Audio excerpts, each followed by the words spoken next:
أعوذ بالله من الشيطان الرجيم بسم الله الرحمن الرحيم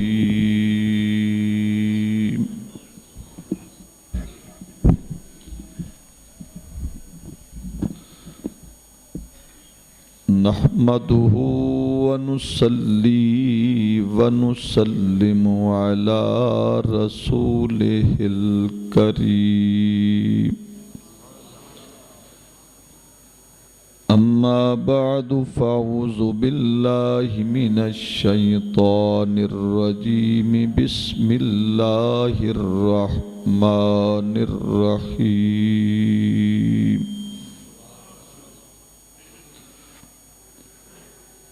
ولا تحسبن الذين قتلوا في سبيل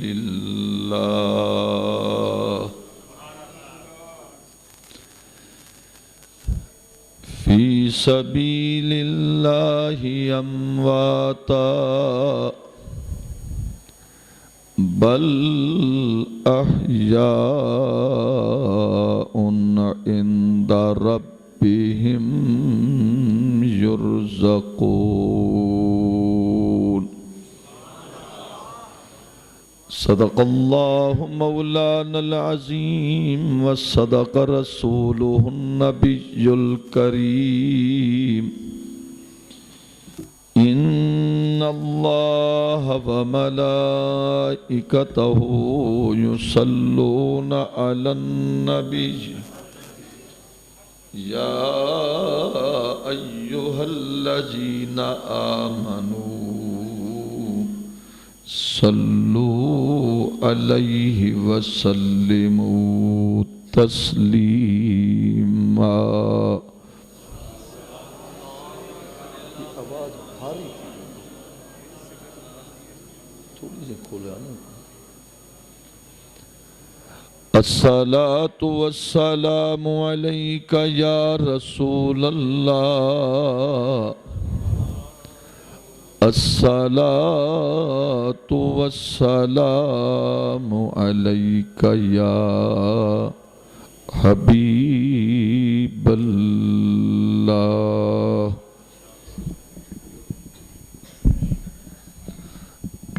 گزشتہ دو جمعہ کی اجتماع پر نواز رسول جگر گوش بطول دلبند زہرا فرزند مرتضیٰ سیدنا علی مرتضیٰ رضی اللہ تعالیٰ عنہ کے لخت جگر سیدہ زہرا کے نور نظر امام حسین رضی اللہ تعالیٰ عنہ کا ذکر خیر کر رہے ہیں. اللہ تعالیٰ ان نیک اور عظیم ہستیوں کا ذکر کا صدقہ نبی کی تمام امت پر اپنا رحم اور فضل فرمائے.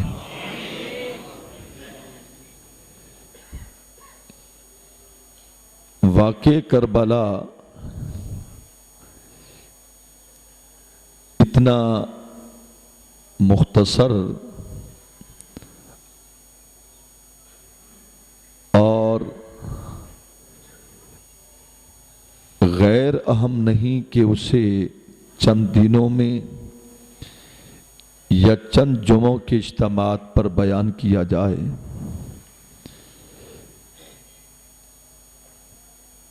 ایک عرصہ گزر گیا.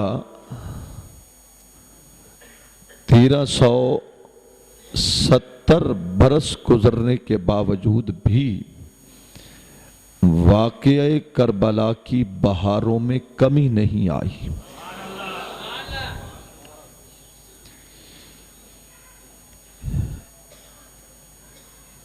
یزید کا کردار اور حسین ابن علی کا کردار یہ پوری دنیا جانتی ہے کس کا کیسا کردار تھا، کس کے کردار نے کسی کو ذلت کا مقام دیا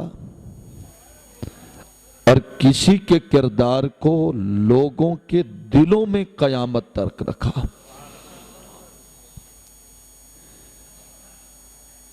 قرآن مجید فرقان حمید کی ایک مختصر سی آیت مقدسہ، اس کے چند الفاظ تلاوت کیے۔ ارشاد باری تعالی ہے، وَلَا تَقُولُوا لِمَنْ يُقْتَلُ فِي سَبِيلِ اللَّهِ، جو اللہ کی راہ میں قتل ہو جائیں انہیں مردہ مت کہو، بَلْ أَحْيَاءٌ، بلکہ وہ زندہ ہے، وَلَٰكِن لَا تَشْعُرُونَ، تمہیں ان کی زندگی کا شعور ہی نہیں۔ یہاں اللہ تعالیٰ نے لوگوں کی زبانوں پر کنٹرول کیا کہ تم اپنی زبانوں سے انہیں مردہ مت کہو، اور پھر جس آیت مقدسہ میں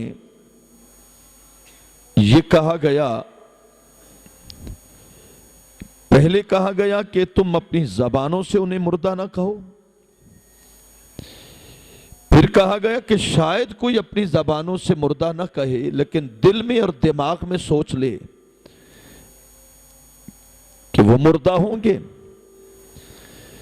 اللہ تعالیٰ نے زبان کے ساتھ دماغ پر بھی پابندی لگا دی کہ سوچنا بھی نہ، وَلَا تَحْسَبَنَّ الَّذِينَ قُتِلُوا فِي سَبِيلِ اللَّهِ، کہ جو اللہ کے راہ میں قتل ہو جائیں انہیں مردہ کہنا تو درکنار، اور انہیں مردہ گمان بھی نہ کرنا،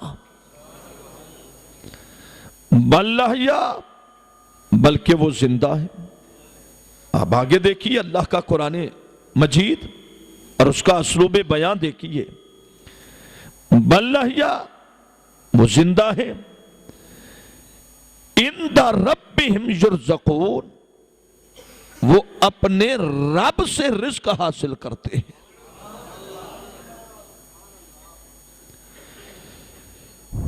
وہ رزق کیا ہے؟ یا اللہ، وہ جب زندہ ہیں ان کی زندگی کس طرح سلامت، ان کی زندگی کس طرح پائیدار؟ کہا لوگوں، جب وہ تم میں رہتا تھا، تمہارے ساتھ میرے دیے ہوئے رزق سے کھا کر اپنی زندگی بسر کرتا تھا، اب وہ میرے پاس آیا ہے، میں اسے کیا کھلاتا ہوں؟ یا اللہ تو کیا کھلاتا ہے؟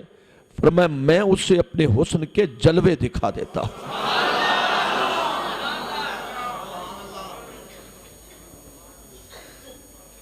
آپ کہیں گے بھئی کسی کو دیکھنے سے بھی بھوک اترتی ہے؟ چلو بھئی مانے نہ مانے، اب آپ کا کوئی دوست ہو، ظاہرداری ایک رسم ہے، ایک رواج بن گیا، ایک عرف عام میں یہ بات، جناب کیا کر رہے تھے؟ میں جب آیا بھئی میں کھانا کھا رہا تھا۔ اچھا یار آپ کو تکلیف تھی؟ نہیں جناب کمال کرتے ہیں، آپ سے کوئی زیادہ بہتر ہے کوئی چیز؟ بھئی آپ کھانا کھا لیں؟ نہیں جناب تینوں ویکھیا مینوں بھوک رہی نہیں، تینوں بھوک رہی بھی نہیں، بھوک ختم ہو گئی۔ جو دوست ایک دل کا تعلق، محبت، پیار، جذبہ، عقیدت یہ ہو تو اس دوست کو دیکھا جائے تو کھانے کی پرواہ نہ ہو، اور جو جلوہ خدا کو دیکھ لے۔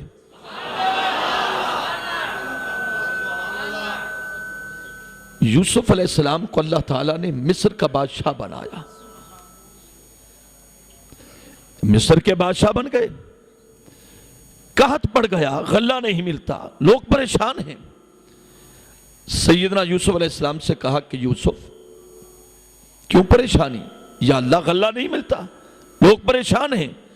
فرمایا اچھا ایسا کرو، اعلان کر دو کل جس کو غلے کی ضرورت ہو فلاں پہاڑ کی چوٹی پر آ جائے یا فلاں میدان میں آ جائے۔ آپ بھی پہنچ جائیں۔ یوسف علیہ السلام پہنچ جاتے ہیں، قوم آ گئی، غلہ خریدنا ہے، اناج لینا ہے، بڑے تنگ ہیں، قحط سالی ہے، خشک سالی ہے، بڑی طبیعت عجیب پریشان ہے۔ یا اللہ قوم آ گئی، کیا کیا جائے؟ کہا یوسف تجھے حسن جو دیا تھا وہ کس لیے دیا ہے؟ تجھے حسن دیا ہے، یا اللہ حسن۔ وہ کہتے ہیں اناج چاہیے، وہ کہتے ہیں غلہ چاہیے، وہ کہتے ہیں بھوک لگی ہے، وہ کہتے ہیں پیاس لگی ہے، پریشانی ہے۔ کہا یوسف ان کو کہو جس جس نے آج غلہ لینا ہے، یا اللہ کیا کیا جائے؟ فرمایا ان کو اکٹھا کرو اور ان کو کہو کہ جسے ضرورت ہو وہ میری طرف دیکھے۔ یا اللہ پھر فرمایا جب پوری قوم یہ آنے والے لوگ جب تیرے چہرے کی طرف دیکھے اپنے حسن سے پردہ اٹھا لینا، پھر میں جانوں اور یہ جانے۔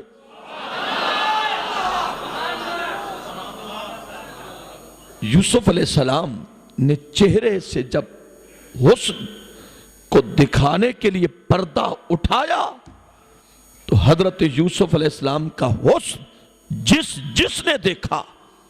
اب دیکھیے حضور، وہ لوگ جو بھوک اور غلہ اور اناج کی وجہ سے پریشان تھے، انہوں نے یوسف علیہ السلام کی ایک جھلک کو دیکھا اور انہوں نے حسن یوسف کو دیکھا۔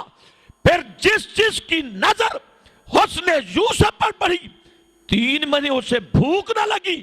جو یوسف کو دیکھے اسے 3 مہینے بھوک نہ لگے، اور جو حسن خدا کو دیکھ لے۔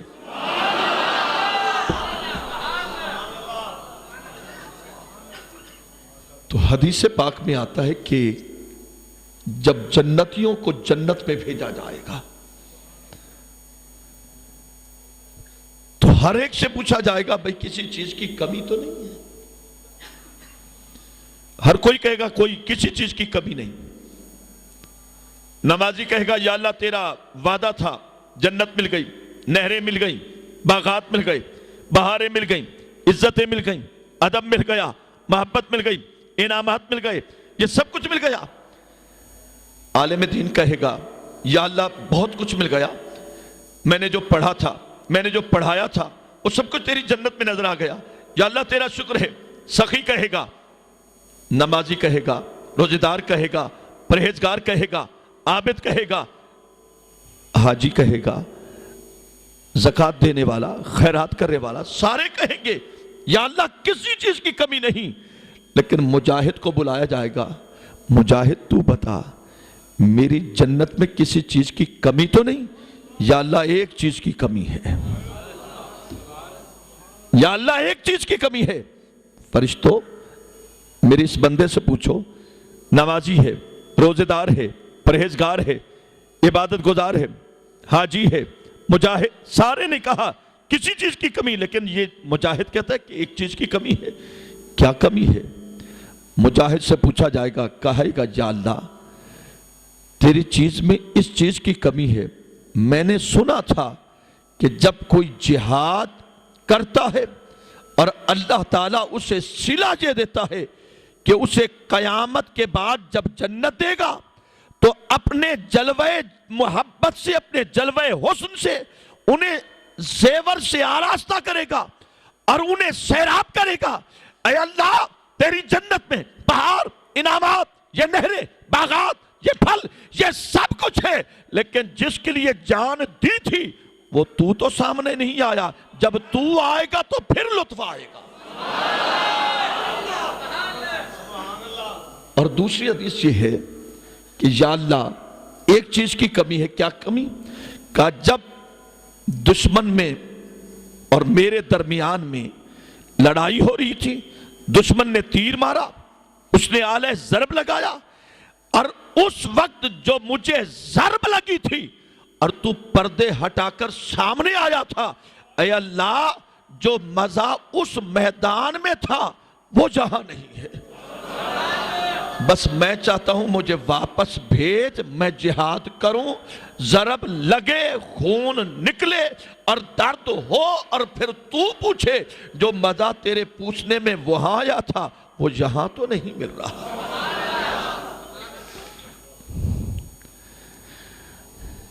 گزشتہ جمعے ہم نے یہ بات کی تھی کہ یہ قافلہ 27 رجب کو مدینہ سے چلا،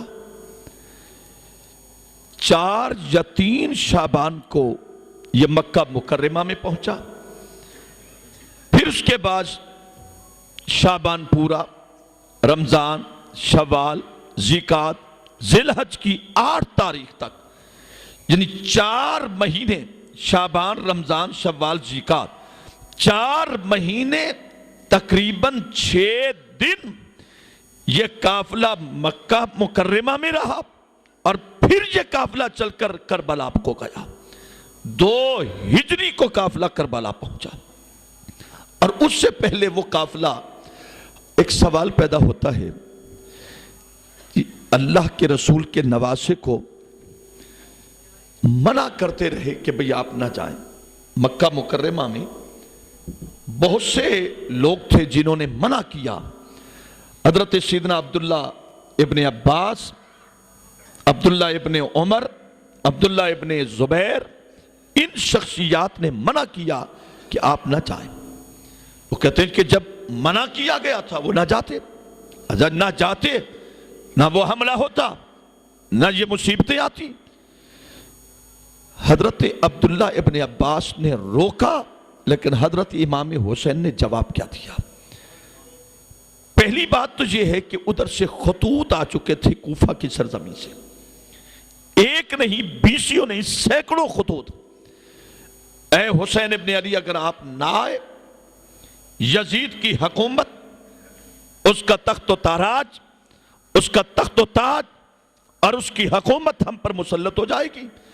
ہم یزید کو اب بہتر نہیں سمجھتے، ہم تو شیعان علی ہیں، حضرت علی مرتضیٰ کے ماننے والے ہیں، ان کے ساتھی ہیں، ان کے گروہ سے تعلق رکھتے ہیں، آپ آئیں۔ اگر آپ نہ آئے، جو سب سے زیادہ بڑی اہم بات تھی، اگر آپ نہ آئے تو کل قیامت کے دن رسول اللہ کی بارگاہ میں ہم شکایت کریں گے کہ ہماری ذلت اور پستی کا باعث حضرت حسین ابن علی بنے تھے۔ آپ نے فرمایا مجھے یہ خطوط ملے ہیں، مجھے جانے دو۔ روکا، لیکن نہ روکے۔ کیوں نہ روکے؟ حالانکہ حج کے ایام تھے، 8 ذی الحج کو لوگ احرام باندھ کر سرزمین مینا جا رہے ہیں، لیکن حسین ابن علی احرام باندھ کر کربلا جا رہا ہے۔ مکہ مکرمہ سے جب چلے تو یہ ارادہ نہیں تھا کہ مجھے کربلا رک جانا ہے، بلکہ کوفے جانا تھا اور ان کے حالات کو دیکھنا تھا، اور وہاں جا کر اس سے پہلے حضرت امیر مسلم کو بھیج چکے تھے۔ آپ نے فرمایا مجھے وہیں جانے دو۔ یہ تو جب قافلہ جانے لگا تو صحابہ کرام نے روکا۔ آپ نے فرمایا نہیں مجھے نہ روکو، حضور وجہ؟ فرمایا رات مجھے رسول اللہ کا دیدار ہوا ہے،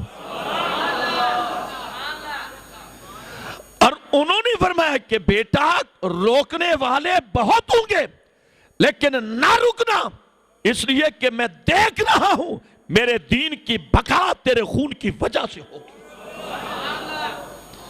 اور وہ بات کوئی نئی تو نہ تھی، 54 برس پہلے حضرت سید دو عالم صلی اللہ علیہ وسلم کو خبر حضرت جبریل علیہ السلام نے آ کر دے دی تھی۔ ام سلمہ رضی اللہ تعالیٰ عنہ نبی کی گھر والی ہیں، آپ ان کے گھر میں تشریف فرما ہیں۔ سرکار دو عالم نے فرمایا ام سلمہ جی حضور، فرمایا میں کمرے میں جا رہا ہوں، اندر حجرے میں جا رہا ہوں، اور آج میری ملاقات ہے جبریل علیہ السلام سے، انہوں نے آنا ہے، مجھ سے ملنا ہے۔ حضور ٹھیک ہے، فرمایا کسی کو اندر نہ آنے دینا۔ حضرت سیدہ ام سلمہ فرماتی ہیں کہ میں باہر بیٹھی، سرکار کا حکم تھا کہ کسی کو اندر نہ آنے دینا، اندر آج جبریل علیہ السلام نے مجھ سے وقت لیا ہے اور ملاقات کر رہی ہے۔ سرکار اندر تشریف لے گئے، تھوڑی دیر کے بعد دروازہ کھل گیا، باہر آئے، فرمایا ام سلمہ میرے حسین کو رونے نہ دینا، بس اتنا کہا اور چلے گئے۔ ام سلمہ رضی اللہ تعالیٰ عنہ فرماتی ہے کہ میں حیران ہوئی، سرکار نے پہلے فرمایا کہ آج میری ملاقات جبریل علیہ السلام سے، اور انہوں نے وقت لیا ہے مجھ سے ملاقات کے لیے آنا ہے، اور کسی کو اندر نہ آنے دینا، اور پھر واپس باہر آ کر کہا حسین کو رونے نہ دینا۔ اور میں ان دو باتوں کے درمیان آپس میں کوئی ربط نہیں تھا. میں بڑی پریشان کہ دونوں باتوں میں کیا ربط ہے. پہلی بات اور دوسری بات اور. سرکار اندر تشریف لے گئے. اب ان دونوں باتوں کو آپ ذہن میں رکھیں. اب نتیجہ نکلتا ہوا دیکھیں. حضرت آقا دو عالم صلی اللہ علیہ وسلم اندر تشریف لے گئے. ملاقات ہو رہی ہے. جب ملاقات ہو رہی تھی تو حضرت سیدہ ام سلمہ فرماتی ہیں دروازے پہ دستک ہوئی. میں نے دروازہ کھولا تو دیکھا باہر حضرت حسین آئے ہوئے رضی اللہ تعالیٰ عنہ. عرض کی نانی جان این جدی، میرے نانا جان کہاں ہیں؟ اب حضرت ام سلمہ نے کہا کہ بیٹا تیرے نانا جان اندر تشریف فرما ہے. انہوں نے منع کیا ہے کہ کسی کو نہ آنے دینا. آج جبریل علیہ السلام مجھ سے ملاقات کے لیے آ رہے ہیں، کسی کو اندر نہ آنے دینا. لیکن حضرت سیدنا امام حسین رضی اللہ تعالیٰ عنہ نے جب یہ سنا تو رونے لگ گئے. ام سلمہ فرماتی ہے مجھے سرکار کی دوسری بات پھر یاد آئی کہ حسین کو رونے نہ دینا. بیٹا آپ نے ملاقات، نانی جان میں نے ملاقات کرنی ہے، لازمی ملنا ہے. رونے لگے. میں نے کہا سرکار نے منع کیا تھا کہ میرے بیٹے حسین کو رونے نہ دینا. میں نے کہا بیٹا تم جاؤ، دروازہ کھلا ہے، دروازہ کھلا ہے، جاؤ اندر، تم جانو اور تمہارا نانا جانے. حضرت امام حسین اندر گئے. تھوڑی دیر کے بعد سرکار کی گودی میں حضرت حسین اٹھے ہوئے تھے اور باہر آئے اور ہاتھوں میں ایک شیشی تھی. ام سلمہ کو وہ شیشی دی. حضور یہ کیا ہے؟ فرمایا یہ اپنے پاس رکھو. اور پھر کہا کہ میں جب ملاقات ہو رہی تھی حضرت حسین آئے، میں نے اٹھا کر اپنی گودی میں بٹھایا، انہیں پیار کیا. تو جبریل علیہ السلام نے عرض کی یا رسول اللہ جس بچے کو آپ پیار کر رہے ہیں اسی گردن پہ میدان کربلا میں خنجر چلے گا. بہت سے نکات. اب خدا نے یہ پیغام بھیجا ہے جبریل علیہ السلام کے ذریعے. حضرت سیدنا جبریل علیہ السلام نے نبی کو بتایا میرا ایمان ہے اگر نبی چاہتا تو اپنے رب سے ڈائریکٹ گزارش کر کے یہ واقعہ سارا تبدیل کرا سکتا تھا. نبی کی دعاؤں میں اثر ہے نا بھائی. کیوں بھائی؟ جو نبی نماز پڑھتے ہوئے صرف چہرہ اٹھا لے تو خدا قبلہ بدل دے. یہ نبی کے اختیار میں ہے بھائی، محبوب ہے اس کا. نماز پڑھ رہے ہیں، آسمان کی طرف چہرہ اٹھایا. یہاں ایک مسئلہ بھی سن لیں. سرکار نے منع کیا ہے کہ نماز کی حالت میں چہرہ اوپر نہ اٹھایا کرو. دائیں بائیں اگر چہرہ پھر جائے، اچانک چہرہ پھر جائے، اس سے نماز نہیں ٹوٹتی. اگر نماز کی حالت میں چہرہ اٹھایا ایک تو نماز نہیں رہے گی، اور دوسری وجہ سرکار فرماتے نماز کی حالت میں آپ نے چہرہ آسمان کی طرف کیا تو بینائی کے ختم ہونے کا اندیشہ ہے. اس میں تکبر آ جاتا ہے کہ تو اللہ کی بارگاہ میں کھڑا ہے. خدا کی بارگاہ میں جھک کر کھڑا ہو اور نیاز مند بن کر کھڑا ہو. اور جب قیام میں کھڑے ہو اکثر ایسا ہوتا ہے کہ دیکھتے ہیں بڑا ڈھیلا پن ہوتا ہے، ادھر ادھر جسم لٹکتا رہتا ہے. نہیں، سرکار فرماتے نماز جب پڑھو تو اس طرح کھڑو ہو جس طرح ایک نوکر اپنے آقا کے سامنے کھڑا ہوتا ہے، اور تم تو خدا کی بارگاہ میں کھڑے ہو. اور نگاہوں کو ادھر ادھر اٹھانے کی بجائے اپنے سجدے والی جگہ پر رکھو. اور رکوع میں جب جاؤ تو اپنے پاؤں کے اوپر والے حصے کی طرف دیکھو یا پاؤں کے انگوٹھے کی طرف دیکھو، یعنی نگاہیں پھر بھی جھکا کر رکھو. اور جب سجدے میں جاؤ تو اپنے ہاتھوں کی ان جگہوں کو دیکھو، پھر بھی نیچے جھکا کر دیکھو. اور جب اتحیات میں بیٹھو یا گودی کی طرف دیکھو یا سجدے والی جگہ پر دیکھو. فرمایا نماز میں جتنی عاجزی ہوگی اتنا اللہ تعالیٰ کا قرب ملے گا. ہمیں کہا کہ اوپر نہ دیکھنا، لیکن سرکار نماز پڑھے یوں آسمان کی طرف دیکھا، پھر نیچے، پھر اوپر، پھر نیچے. اللہ نے یہ نہیں فرمایا کہ پیارے بھی آپ نے تو لوگوں کو کہا، امت کو کہا کہ نماز کی حالت میں اوپر نہ دیکھو، آپ کیوں دیکھ رہے ہیں؟ نہیں، اللہ فرماتے جبریل جاؤ میرے نبی کو جا کر کہو تیری ادا مجھے معلوم ہو گئی اور پسند بھی آ گئی.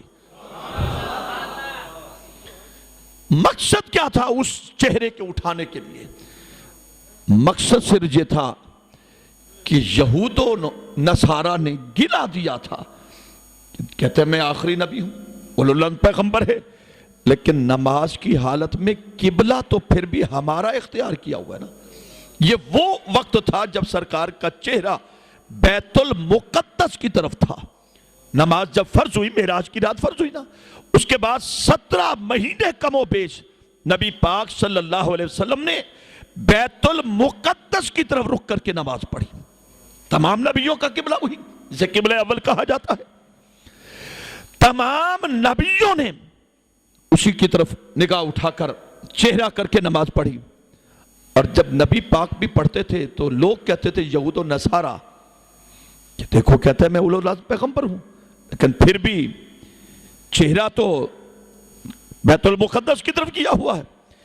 تو یہ جب سنا تو پیغمبر کو پہلے بھی تو خیال آ سکتا تھا، لیکن نہیں، جب نماز پڑھ رہے ہیں تو پھر خیال آیا. آسمان کی طرف سر اٹھایا، چہرہ اٹھایا تو اللہ فرماتا ہے پیارے حبیب مجھے تیری بات معلوم ہو گئی، اور ہم کہتے ہیں کہ تو نے ارادہ کیا کہ ہمارا قبلہ بدل دے.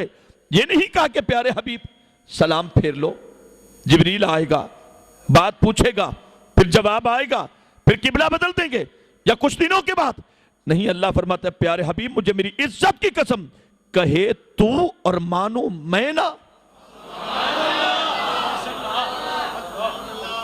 دیکھیے یہ تو آپ کا اور میرا مزاج ہے نا. ہمیں کوئی کہے کہ بھئی کچھ ہمارے ساتھ بولو، آپ کی مرضی بولے نہ بولے، میری مرضی بولے نہ بولے، لیکن جب نبی کہے، اور قرآن کہتا ہے قَدْ نَرَى تَقَلُّبَ وَجْهِكَ فِي السَّمَاءِ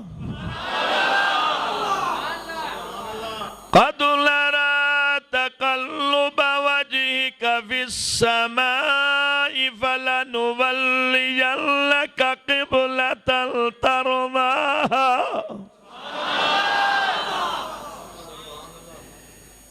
پیارے حبیب آپ کا آسمان کی طرف بار بار چہرہ اٹھانا، اور تو چاہتا ہے کہ قبلہ بدل دیا جائے، حالانکہ 2 رکعتیں پڑھ لی تھی. حدیث پاک میں آتا ہے 2 پڑھ لی تھی، 4 کی اگر نماز تھی 2 پڑھ لی تھی اور تیسری میں تھے. اگر 2 کی تھی نوافل پڑھ رہے تھے یا صبح کی نماز تھی 1 پڑھ لی اور 1 رہتی تھی. کثرت روایت میں ہے کہ یا ظہر تھی یا عصر تھی، یہ 4 رکعتوں والی نماز 2 پڑھ لی اور تیسری میں کھڑے ہیں. اللہ فرما دیتا پیارے حبیب یہ نماز مکمل پڑھ لو، اور جب دوسری نماز آئے تو چہرہ بدل لینا اور قبلہ بدل لینا اور یہ اپنی طرف بدل لینا.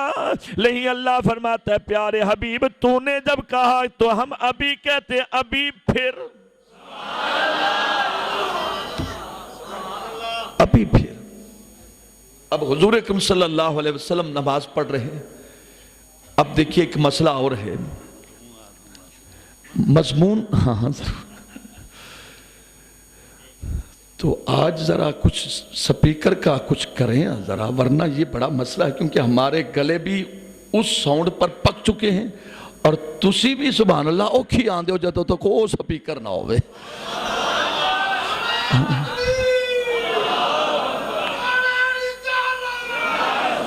اب سرکار تو عالم صلی اللہ علیہ وسلم اللہ نے فرمایا فَلَنُوَلِّيَنَّكَ قِبْلَةً تَرْضَاهَا. نبی پاک پھرے، یوں پھرے، اور جب سرکار پھرے آگے کھڑے تو یوں پھر کر سارا پچھلی طرف آ گئے. کچھ صحابہ پھرے اور کچھ نہ پھرے، کسی کا منہ ادھر کسی کا منہ ادھر. عجیب انداز تھا، عجیب منظر تھا. جب نماز مکمل ہوگی تو سرکار نے دیکھا مسکرائے، بھئی کسی کا منہ ادھر کسی کا ادھر. سرکار نے جب مسکرائے تو اللہ فرماتا ہے پیارے حبیب ان سے پوچھو جو پھرے ہیں تمہیں کہا تو نہیں، اور جو نہیں پھرے وہ کیوں نہیں پھرے. اور جو پھرے تھے انہوں نے عرض کی یا رسول اللہ ہم نے تو دیکھا جدھر سرکار جا رہے ہیں ہم بھی ادھر چلے جائیں، ہم بھی پھرنے لگے. اور جو نہیں پھرے انہوں نے عرض کی یا رسول اللہ ہمیں یہ محسوس ہوا کہ سرکار نے کہا نہیں، جب تک کہ حکم نہ ہو ہم کیسے پھریں. اللہ فرماتے ہیں پیارے حبیب خوشخبری دو تو نماز ان کی بھی ہوگی نماز ان کی بھی ہوگی. تو یہ واقعہ جب علم تھا تو پھر 2 محرم کو یہ قافلہ جب پہنچتا 7 کو پانی بند ہوا، 8 9 10 یہ پانی بند رہا. لیکن جس قدر ان خاندان نبوت کے افراد نے ایک ایک نے صبر کیا، چشم فلک نے ایسا نظارہ کبھی نہیں دیکھا۔ سیدنا امام حسین رضی اللہ تعالیٰ عنہ نے 7 کو دیکھا، پانی بند ہو گیا، 8 گزر گئی، 9 گزر گئی۔ ان کا مقصد صرف یہ تھا کہ پانی بند کریں گے، پانی بند ہوگا، حسین ابن علی کا خاندان مجبور ہو کر انہیں مجبور کرے گا، اور کسی طرح ہماری یزید کے ہاتھوں پر ہاتھ رکھنے پہ مجبور ہو جائے گا۔ سیدنا امام پاک نے فرمایا ظالمو، حسین اور حسین کے خاندان کو آزما کر دیکھو، حسین اور حسین کا سارا خاندان پانی کا محتاج نہیں، وہ تو اپنے اللہ کی رضا کا محتاج بیٹھا ہے۔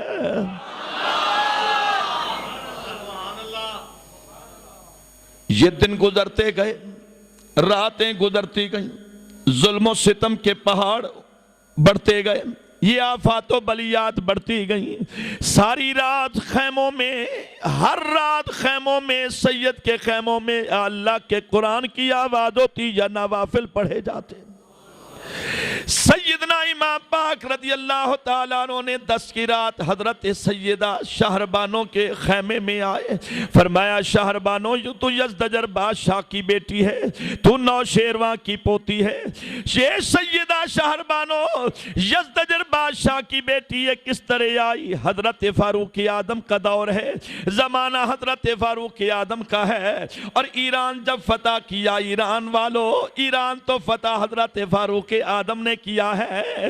اب اگر ایران میں رہنے والوں تم اگر حضرت عمر رضی اللہ تعالیٰ عنہ کے احسان کو بھولنا چاہو تو بھول جاؤ، وگرنہ تاریخ نے لکھ دیا ہے کہ ایران فتح بھی حضرت فاروق اعظم کے دور میں ہوا ہے۔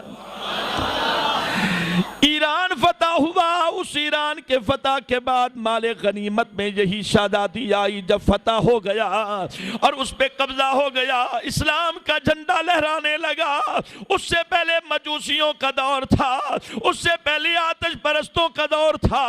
حضرت فاروق اعظم نے جب اس پہ قبضہ کیا، اسلام کا جھنڈا لہرانے لگا، لا الہ کی صدائیں بلند ہونے لگی، اور یہ یزدجر بادشاہ کی بیٹی نوشیروان کی پوتی بھی مال غنیمت میں آئی۔ ہر صحابی کے بیٹے نے کہا اس کا نکاح ہم سے ہو جائے، ہر ایک نے تمنا اور اپنی محبتوں کا اظہار کیا، لیکن فاروق اعظم کے کانوں میں جب یہ بات آئی، آپ نے منبر مصطفیٰ پہ کھڑے ہو کر کہا کہ لوگوں خیال کرنا، آج کے بعد کوئی سیدہ شہربانو کا نام نہ لے، اس لیے کہ یہ ملک ایران کے بادشاہ کی بیٹی ہے، نوشیروان کی پوتی ہے، اور اس کا نکاح کسی کے لیے کوئی آرزو نہ رکھے۔ یہ بھی شہزادی ہے، میں نے ایک دین کا شہزادہ اس سے چن لیا جس کا نام حسین ابن علی ہے۔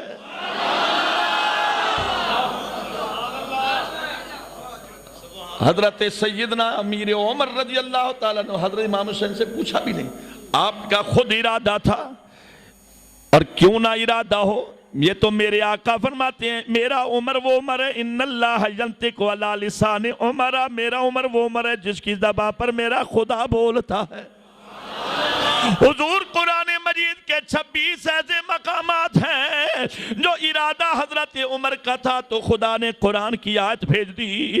آج بھی وہی عمر ہے، منبر مصطفیٰ پہ کھڑے ہو کر کہا کہ ہم نے اس شہزادی کے لیے شہزادہ چن لیا ہے۔ حضرت امام حسن کا نام، امام حسین کا نام لیا، حضرت امام حسین کا نکاح حضرت سیدہ بی بی شہربانو سے ہوا، اور حضرت زین العابدین حضرت سیدہ شہربانو کے بطن اطہر سے مجھے تشریف لائے، اور سیدہ شہربانو کے بیٹے ہیں، قیامت تک جتنے بھی سید آئیں گے وہ سارے کے سارے سیدنا زین العابدین کی اولاد ہیں۔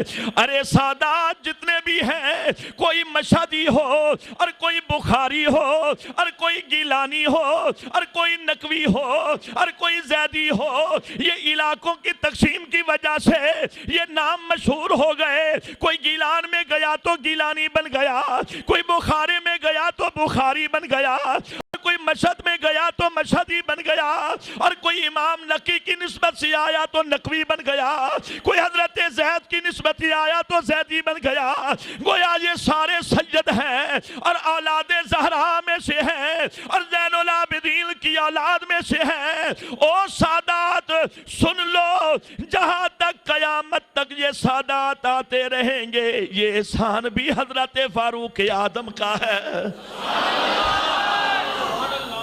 ان لوگوں کو کیسے جدا کر سکتے ہو؟ بلکہ آؤ حضرت مولا علی کی بیٹی حضرت فاطمہ، حضرت مولا علی کی بیٹی حضرت فاطمہ بنت علی جو حضرت زہرا کے بطن سے ہے، علی کی بیٹی کا نام بھی فاطمہ، علی کی بیوی کا نام بھی فاطمہ، علی کی والدہ کا نام بھی فاطمہ، علی کی دادی جان کا نام بھی فاطمہ، وہ فاطمہ بنت اسد ہے، بیوی فاطمہ بنت محمد ہے۔ حضرت علی مرتضیٰ کی بیٹی فاطمہ بنت علی، اس کا نکاح حضرت فاروق اعظم سے ہوا، اور حضرت فاروق اعظم سے جب نکاح ہوا، کیوں کیا؟ اس لیے حضرت فاروق اعظم کی تمنا تھی کہ میں بھی خاندان نبوت میں شمار کیا جاؤں۔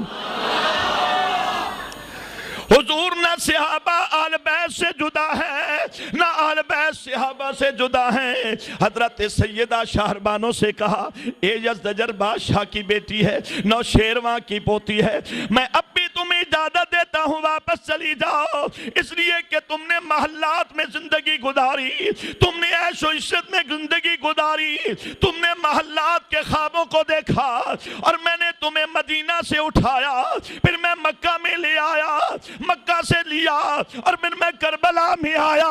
اے میری بیوی، میں تمہیں کہتا ہوں کہ اپنے بچوں کو لے جاؤ۔ ام رباب سے کہا، حضرت ام لیلہ سے کہا، ام لیلہ سے کہا کہ اپنا علی اصغر ساتھ لے جاؤ، حضرت سیدہ سکینہ کو ساتھ لے جاؤ۔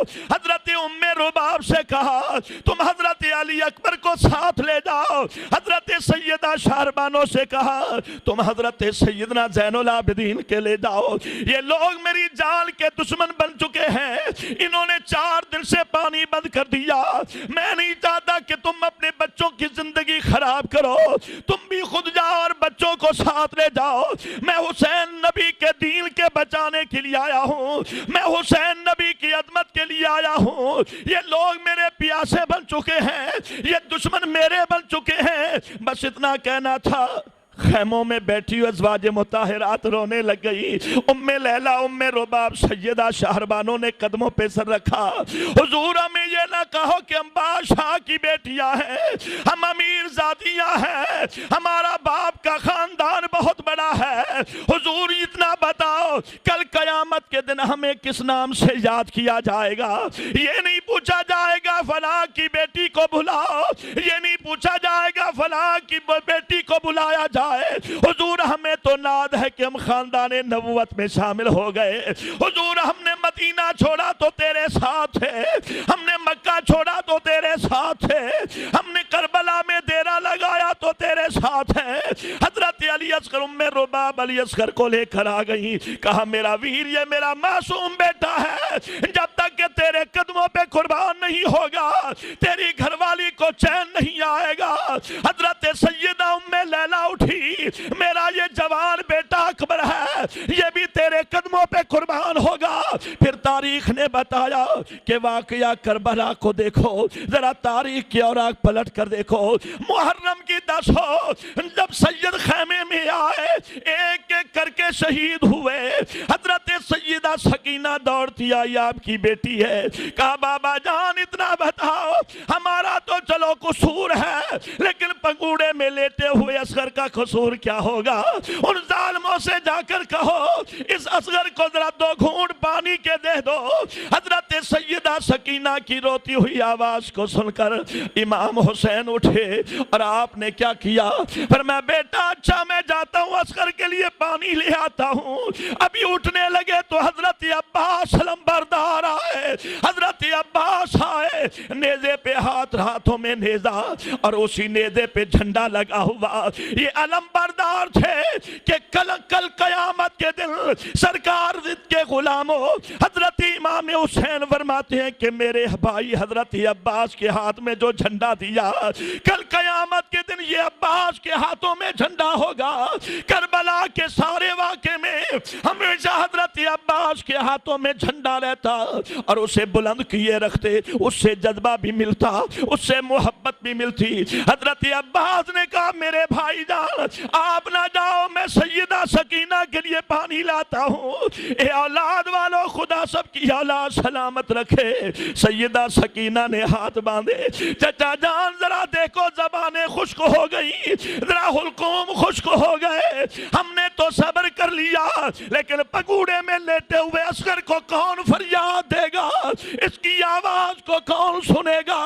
حضرت سیدنا عباس علمبردار نے بی سکینہ کی روتی ہوئی آواز کو سنا اور مشک اٹھائی، کہا بیٹا میں وعدہ کرتا ہوں آج خیمے پہ پانی ضرور آئے گا۔ سید روک دے رہے، میرے بھائی ذرا مجھے اجازت دے دو۔ حضرت عباس جب خیمے سے باہر نکلے، حضرت حسین دیکھ رہے ہیں شہزادہ جا رہا ہے اور وہ محبت سے جا رہا ہے، ان کے ہاتھوں میں تلوار تھی، لہراتے ہوئے دریائے فرات کے کنارے پر پہنچ گئے اور انہوں نے پانی بھر لیا۔ جب پانی بھرا عمر ابن سعد بدبخت دیکھ رہا تھا، اس نے کہا یزیدیو اگر یہ آج یہ قافلے میں پانی پہنچ گیا تو یاد رکھنا پھر تمہاری ان کی تلواروں سے کوئی یزیدی بچ کر نہیں جائے گا۔ جس کا اکبر کا عالم یہ ہو، علی اکبر کا یہ حال ہو، بغیر پانی جس نے کئی فنارے و سکر کیے ہوں، آج خیال کرنا حسین کے خیمے میں پانی نہ جائے۔ اتنے ظالم بن چکے تھے، ان کا اعلان تھا گھوڑے پیے شتر پیے تو منع نہ کیجیو لیکن زہرا کے لال کو پانی نہ دیجیو۔ حضرت عباس میدان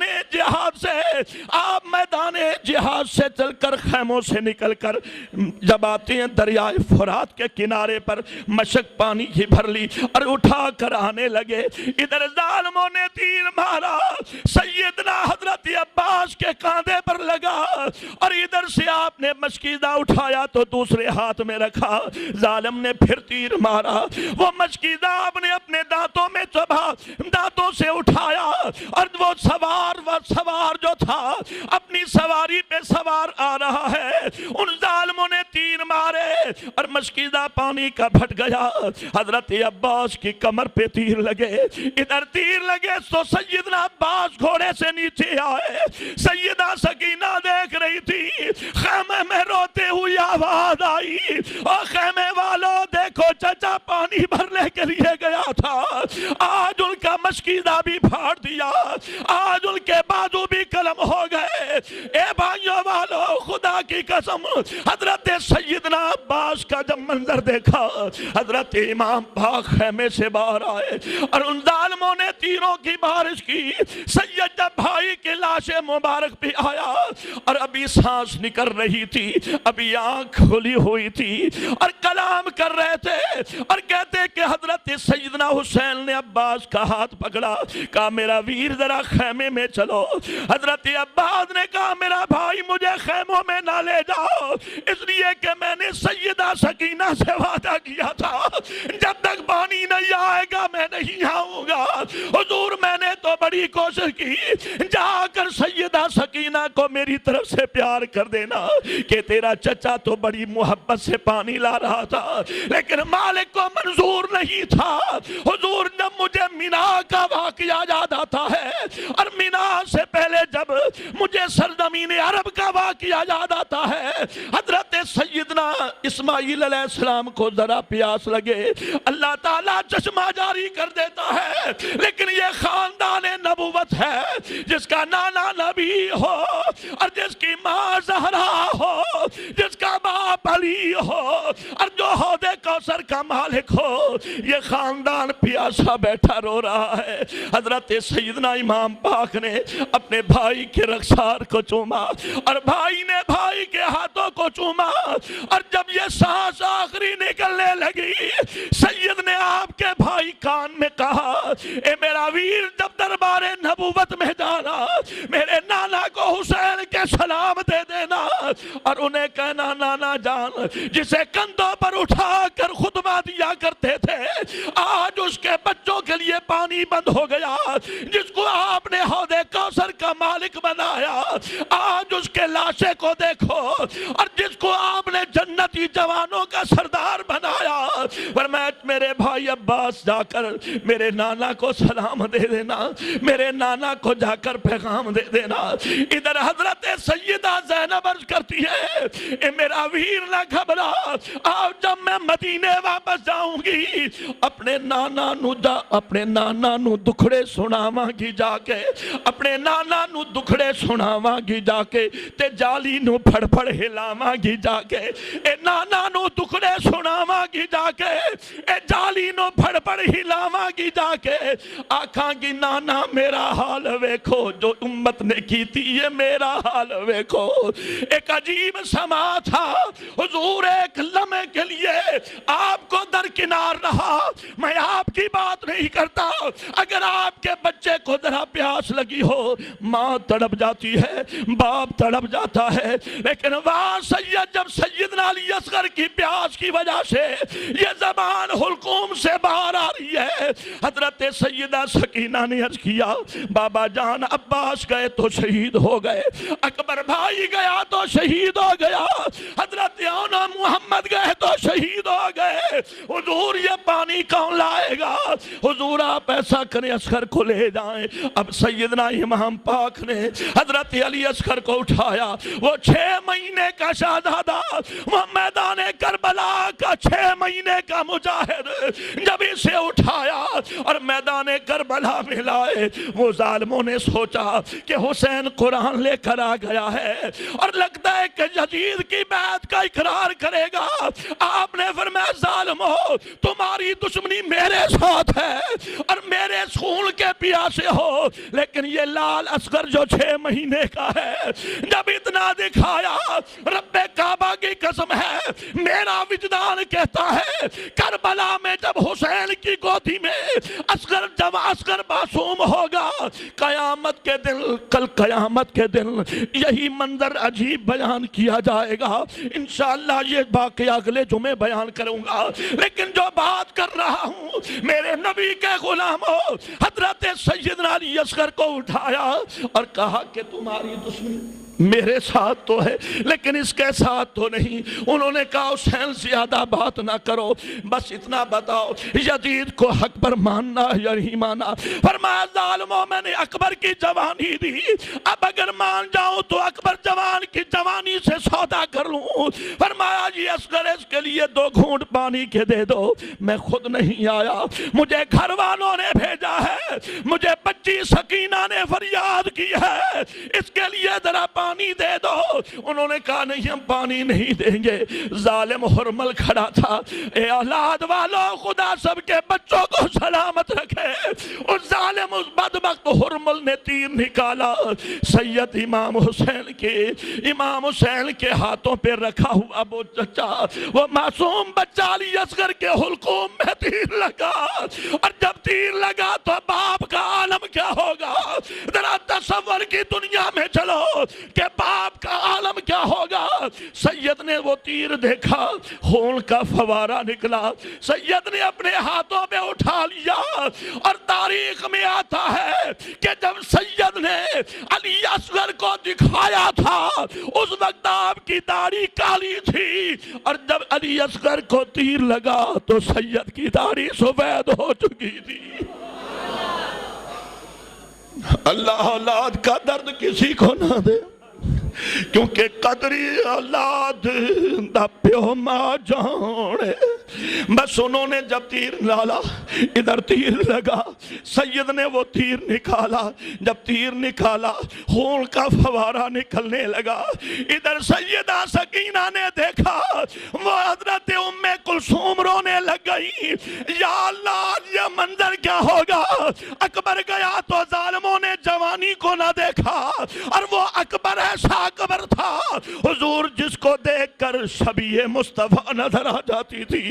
حضرت علی اصغر کو جب لائے، خیمے میں کوہرام برپا تھا، میرے سید نے فرمایا کہ زینب جی حضور، فرمایا چادر تطہیر کی اٹھاؤ۔ وہ چادر جو میرے مان سیدہ زہرا نے پہنی تھی، اسی چادر کو بچیوں کے سروں پر رکھا اور کہا یا اللہ مجھے صبر کی توفیق دے دے، یا اللہ مجھے حوصلہ دے دے، یا اللہ مجھے صبر دے دے۔ ادھر جب حضرت علی اصغر رضی اللہ تعالیٰ عنہ کہ حلقوم پر لگا ہوا تیر دیکھا، بہنیں رو رہی ہیں، ماں رو رہی ہے، حضرت ام رباب کی آنکھوں میں آنسو آئے اور کہتی ہیں یا اللہ اگر یہ تو میرا ایک اصغر ہے، اگر میرا 1000 اصغر ہوتا میں اپنے شوہر حسین کے قدموں پر قربان کر دیتی، اس لیے کہ ہمارا خاندان وہ تو تیرے دین کے لیے آیا ہے، ہمارا خاندان تیری عظمت کو بچانے کے لیے آیا ہے، تیری الوہیت کا ڈنکا بچانے کے لیے آیا ہے، ہمارا تو خاندان قرآن کی تلاوت بچانے آیا ہے۔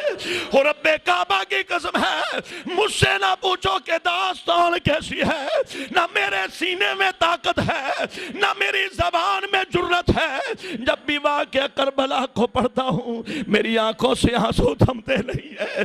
یہ تو پوچھنا ہے تو حضرت زین العابدین سے پوچھو جو واقعہ کربلا کے بعد حضور تقریباً 50 برس زندہ رہے، 50 برس زندہ رہے، کسی سے ہنس کر نہیں بولے، کسی سے مسکرا کر نہیں بولے۔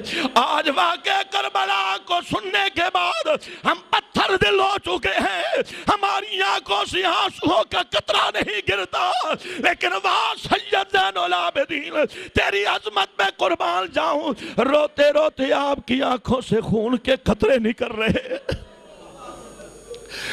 کوفہ کی بازار میں بیٹھے اور گزرتے ہوئے راہگیروں کو دیکھ رہے، راہ گزر رہے، لوگ گزر رہے، جب جوان گزرتا اسے روک لیتے۔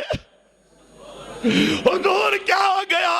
فرمایا کوفے والوں میرا جوان بھائی اکبر بھی ایسا تھا۔ اور جب کسی ماں کی گودی میں اٹھتا ہوا بیٹا دیکھتے، حضرت زین العابدین فرماتے اس بی بی کو بلاؤ، یہ بچہ تھوڑی دیر کے لیے مجھے دے دے تاکہ میں بچے کو پیار کر لوں، مجھے بھائی اصغر یاد آ جائے۔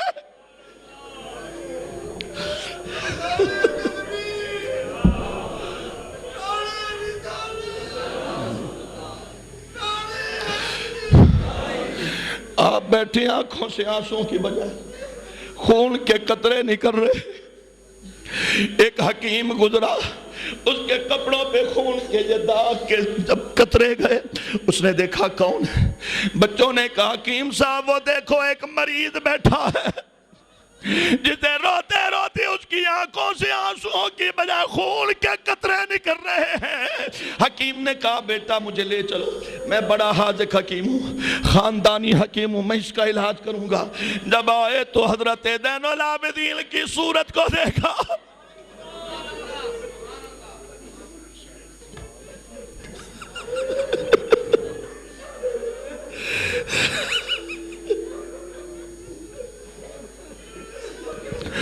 حضرت زین العابدین کی صورت کو دیکھا، ادھر ادھر نکلتے ہوئے آنسوؤں کو دیکھا۔ حضور میں گزارش کرتا ہوں، میں ایک حکیم ہوں، فرمایا ہاں بتاؤ کیا کہتے ہو؟ حضور یہ آپ کی آنکھوں کی بیماری دیکھ کر مجھے بڑا دکھ ہوا۔ فرمایا کیوں ہوا؟ حضور یہ بیماری ہے، میں اس کا علاج کرتا ہوں، لیکن وجہ بتا دو، آخر یہ ہوئی کیا ہے؟ فرمایا حکیم صاحب یہ داستان نہ پوچھو کہ کیوں ہوئی ہے، جب بھی کسی نے مجھ سے پوچھا تبھی سے یہ بیماری شروع ہوئی۔ حضور آپ ایسا کرو، میں مشورہ دیتا ہوں، آپ کسی دریا کے کنارے بیٹھ جائیں، دریا کے کنارے بیٹھیں گے، ہوا چلے گی، صاف شفاف پانی، جب ہوا گزرے گی آنکھوں میں تراوت ہوگی، یہ بیماری ٹھیک ہو جائے گی۔ سید کی آنکھوں میں آنسو آئے، فرمایا حکیم صاحب جب سے ہم نے دریائے فرات کے کنارے پر ڈیرا لگایا، جب سے ہم نے کربلا میں ڈیرا لگایا، جب سے ہمارا پانی بند ہوا، تب سے یہ بیماری لگی۔ حضور پھر ایسا کرو، کسی باغ کی سیر کرو۔ جب باغ کا نام آیا، فرمایا حکیم صاحب جب سے باغ محمد کو لوٹا گیا، اس باغ میں کوئی کچے اور پکے پھول تھے، جب سبھی کو توڑا گیا تب سے بیماری لگی۔ حضور پھر ایسا کرو، پھر شہر کو چھوڑ دو، کسی اور وطن میں ڈیرا لگا لو۔ سید اٹھے اور بے ہوش ہو گئے، فرمایا حکیم صاحب کیا پوچھتے ہو؟ جب سے محمد کا وطن چھوڑا،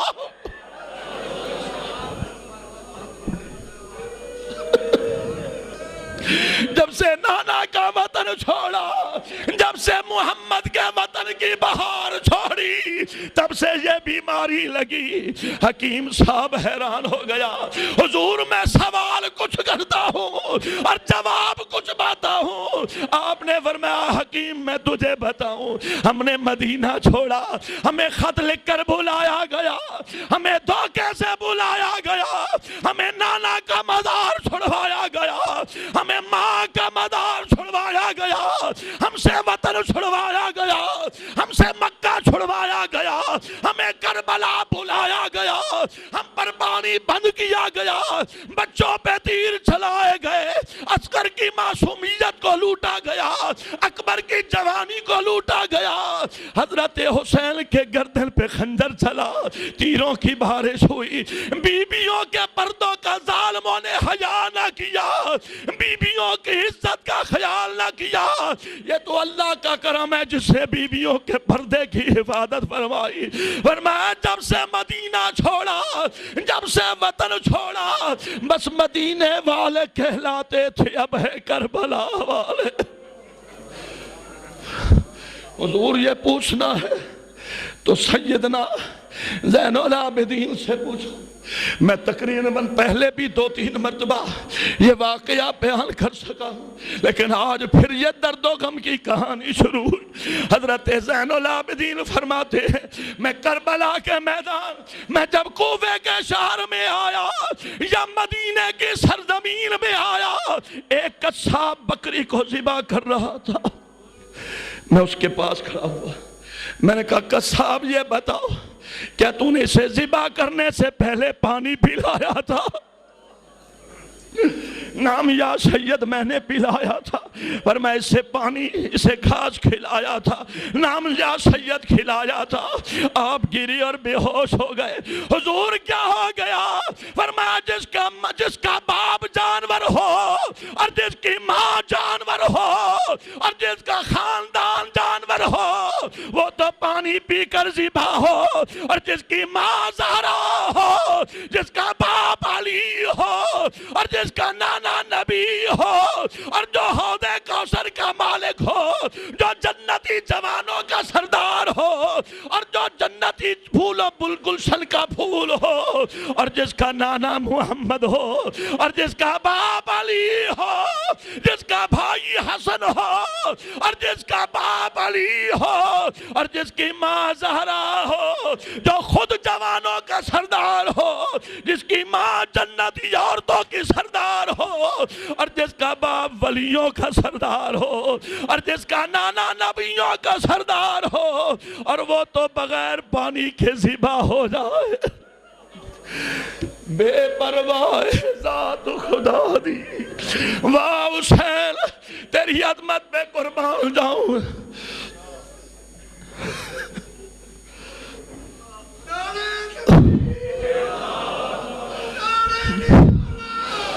صاحبو بخدا کوشش کیا کرو حسین کی محبت میں، شہادت میں ایک آنسوؤں کا قطرہ نکلا، یہ قیامت کے دن تیرے لیے شفاعت کا سبب بنے گا۔ باقی مضمون آئندہ جو میں سنت